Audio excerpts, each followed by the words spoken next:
Salut les gens, comment allez-vous? Aujourd'hui, comme promis, une vidéo où je vais vous parler de 5 animés que j'apprécie particulièrement à cette période de l'année, donc entre printemps et début été 2023, puisque la plupart de ces animés sont en cours ou sont sur le point de se terminer. On commence tout de suite par mon animé préféré et un animé très populaire en ce moment, c'est Boku no Kokoro no Yabayatsu, donc en anglais c'est The Dangers in My Heart. Alors c'est très mignon. Ça parle d'un jeune homme au collège qui est petit, pas forcément populaire, et de la plus belle fille de la classe qui, elle, est beaucoup plus grande que tout le monde, qui a un corps de femme, mais qui est en même temps très très maladroite, très timide. Voilà, elle a vraiment une mentalité d'enfant. Et c'est assez amusant. Au début, le premier épisode, je trouvais ça moyen. Et puis, on s'attache vraiment au personnage. Il y a des scènes vraiment adorables. Voilà, c'est très très touchant, très très mignon.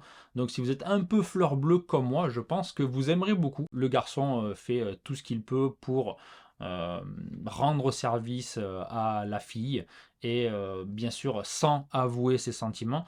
Et donc c'est assez amusant de les voir se rapprocher et c'est même elle qui fait le premier pas alors qu'elle est très populaire. Et voilà, il y a plusieurs scènes assez caractéristiques, on va dire, des romances au collège ou au lycée dans les médias japonais, genre la fille qui monte sur le vélo du garçon ou quand il pleut ils sont sous le même parapluie. Voilà, il y a plein de trucs très très mignons. Voilà, c'est une série vraiment que j'attends avec impatience chaque dimanche, je crois. Moi je le regarde le dimanche sur Amazon Prime Japan, donc voilà, si vous pouvez la récupérer, si vous aimez ce genre de série. Voilà, c'est pas révolutionnaire mais c'est vraiment une série qui fait du bien, qui est mignonne et qui vous permettra de passer un bon moment. Ah, et aussi un truc qui est assez rigolo, c'est que le garçon, contrairement à d'autres séries où les gens sont complètement asexués, ils n'ont pas de pulsion, là de temps en temps quand ils voient les formes ou quand ils sont prêts, voilà, on sent vraiment qu'il est tendu, c'est le cas de le dire, et même de temps en temps il va aux toilettes.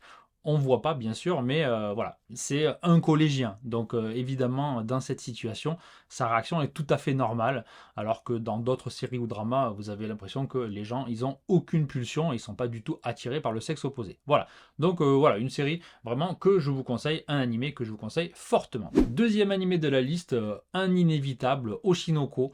Donc Oshinoko, pour ceux qui ne connaissent pas encore, hein, c'est tiré d'un manga, hein, comme l'animé précédent, et ça parle, sans trop vous spoiler, hein, le premier épisode dure 1 heure, et ça parle de la vie des idoles au Japon. Donc c'est ces groupes de jeunes filles qui chantent. Et c'est très intéressant parce qu'au début, en fait, on voit un docteur de, je sais pas, 40 ans, et qui devient un peu fan d'une idole par l'une de ses patientes. En fait, il va être réincarné dans l'enfant de cette idole. Alors, je vous en dis pas plus, c'est difficile de vous donner envie de regarder l'animé sans vous spoiler. Mais ensuite, ça va vraiment changer.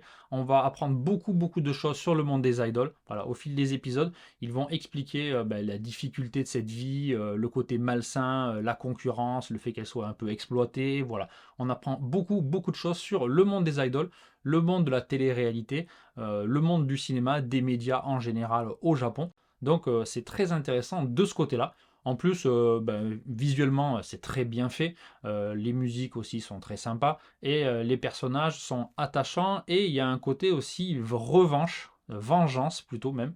Donc je vous en dis pas plus, mais voilà, on a vraiment envie chaque semaine de continuer et de savoir ce qui va se passer. Ça aborde aussi un des thèmes, comme j'ai dit tout à l'heure, sur la difficulté d'être populaire, les relations avec les réseaux sociaux, des gens qui peuvent être poussés au suicide. Donc voilà, il y a des thèmes assez sérieux abordés. Alors ça reste un divertissement, hein, mais il y a des thèmes vraiment intéressants qui sont abordés dans cet animé. Donc Oshinoko aussi, top class, hein, c'est un des animés les plus populaires et le manga était déjà un carton intersidéral ici. Alors ensuite, c'est pas forcément dans l'ordre d'ailleurs, hein, il y a Skip and Loafa, c'est un animé encore qui se passe au lycée, donc avec une jeune fille qui vient de la campagne, je sais plus exactement de quelle préfecture, mais qui va à Tokyo pour étudier dans un lycée.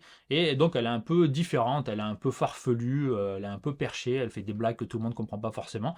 D'ailleurs, au début, dans les 2-3 premiers épisodes, je crois, j'étais mort de rire plusieurs fois, je rigolais tout seul dans la rue. C'est vraiment très drôle par moment. Et donc elle rencontre un jeune homme qui est le garçon le plus beau, le plus populaire de la classe, mais qui lui est vraiment insouciant, il est pas motivé, il est plutôt très très très cool, alors qu'elle, elle veut être première de la classe, elle veut devenir présidente un jour au Premier ministre. Deux caractères complètement différents, et elle est un peu loufoque. Mais ce qui est super bien, c'est que c'est pas une histoire d'amour classique, hein, puisqu'au début ils sont juste amis, et donc lui, ben, il s'intéresse à elle parce qu'elle est vraiment très différente, et donc ça le change un peu des relations un peu superficielles, habituelles. Et elle, après, elle se fait des amis avec une fille populaire aussi, avec laquelle elle n'a pas forcément d'affinité, mais finalement, elle s'entend très très bien, et avec d'autres élèves aussi. Donc, c'est une série, je trouve, qui est vraiment très très agréable à regarder. C'est le moment de repos, le moment qui vous fait sentir des choses positives, voilà. L'animé prend le temps de développer. Il y a des scènes où il ne se passe pas grand chose, mais c'est très très joli. Et on a vraiment l'impression de vivre la vie au lycée ou au Japon. Par exemple, il y a un des derniers épisodes où elle rentre dans sa région natale pendant les vacances. Et on voit bien l'avion, l'aéroport, on voit quand elle arrive, elle va faire des feux d'artifice au bord de la plage. Vraiment, c'est une tranche de vie au Japon. Et voilà, cet animé est vraiment très très bien. Voilà, moi j'adore. Je crois que c'est avec après Boku no Kokoro no Yabayatsu, je crois que c'est mon animé préféré en ce moment. C'est l'animé qui me fait du bien, qui vous donne un peu de positivité. Donc voilà, Skip and Loafa, je vous le conseille vraiment fortement. On change complètement de domaine avec Mashle. C'est rigolo, c'est un animé qui restera pas dans les annales, mais moi qui me fait bien rigoler. En fait, dans un monde où la magie est présente chez tout le monde, il y a un jeune homme qui n'a pas du tout de magie, et donc il a été élevé par son grand-père. Et pour compenser, il a fait beaucoup de musculation et il est devenu incroyablement fort, hein. Pour ceux qui connaissent, c'est un peu du niveau de One Punch Man. Alors peut-être pas autant, mais presque. Et du coup, voilà, c'est très très loufoque, c'est très très amusant. Quand il y a des gens qui le défient, il lui lance de la magie, et lui, il met des gifles ou il met des coups de pied. Donc voilà, c'est très cucu. Il y a aussi un gag récurrent avec des choux à la crème. Il adore les choux à la crème. Et donc, par exemple, il y a un épisode où un collègue, enfin un camarade de classe, lui apprend comment faire une potion. Et il fait exactement la même chose que lui, mais quand ça sort, ça devient un chou à la crème. Voilà, c'est complètement débile, mais moi, ça me fait assez rire.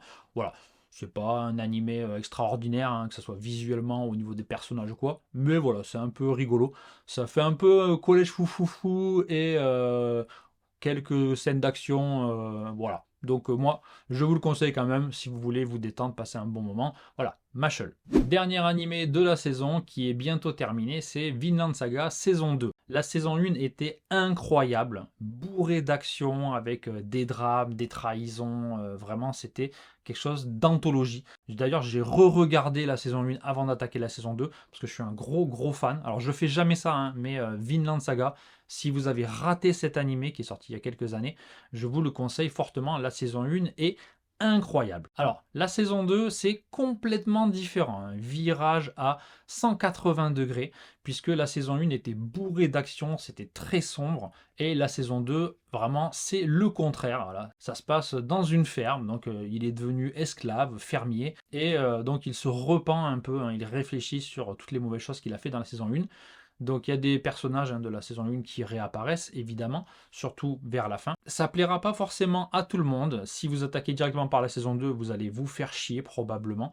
Mais si vous avez déjà regardé la saison 1 et que vous aimez les animés qui vont doucement, vraiment cette saison 2 est aussi de qualité. Moi j'ai beaucoup aimé, je sais que beaucoup de personnes n'aiment pas, mais il y a des scènes assez touchantes aussi qui abordent le thème de la mort, le drame, les violences, tout ce que ça entraîne. Voilà, donc Vinland Saga, saison 2, surtout saison 1 que je vous recommande, et si vous avez apprécié, tentez l'aventure avec la saison 2 qui se termine très bientôt. Voilà, donc encore une fois, hein, je ne suis pas un spécialiste des animés, donc j'ai pas évoqué les studios. Alors Vinland Saga, c'est Studio Mappa, c'est un studio super connu, mais voilà, les autres je les connais pas, je connais pas les réalisateurs, mais voilà, c'est juste pour vous dire que en ce moment, ces 5 animés, je les regarde régulièrement chaque semaine dès que ça sort, et je les adore, donc j'avais envie de les partager avec vous. J'espère que ça vous plaira. Voilà, si vous avez des commentaires ou des suggestions d'animés, n'hésitez pas à le taper en bas sous la vidéo, et moi je vous donne rendez-vous très bientôt pour d'autres vidéos sur le Japon. Salut à tous!